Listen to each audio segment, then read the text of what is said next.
له دغه معمولي کیبورډ نه څنګه کولی سو چې پښتو کیبورډ جوړ کړو.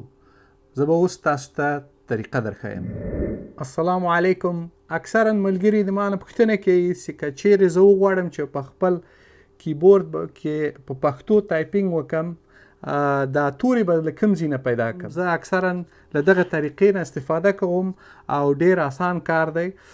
د دغه طریقې لپاره څو شیان پکار دي. له هر څه نه مخکې سټیکر پیپر ورته وایي. دغسې یوه پاڼه ده چې سټیکر ده، یعنې چسپ لري. دغه پاڼه دلته شاته چسپ لري او په قرطاسیه فروشي کې پیدا کیږي. اول چې کاغذ مو واخیستل، د هغې نه بعد بیا کولی سئ چې په دغه کاغذ باندې دغه تورې پرنټ کړي.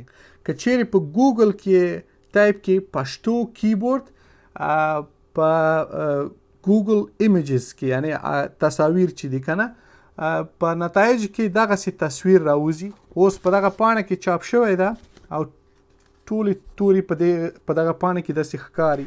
دلته را سره یوه تخته ده او یوه چاړه. اوس دغه تورې په دغه چاړه باندې داسې ډېر په احتیاط سره داسې برش کوم.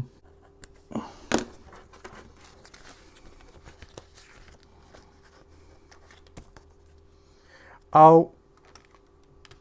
دلته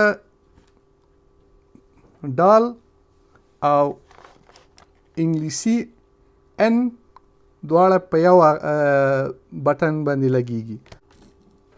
اوس چې وګورئ دلته ډال په دغه ځای باندې لګېدلی ده. په همدغه ترتیب کولی سو چې مکمل کیبورډ په پښتو مبدل کړو او بیا کولی سو چې له انګلیسي او یا لاتین حروف نه او د پښتو له دواړو نه استعمال کړو.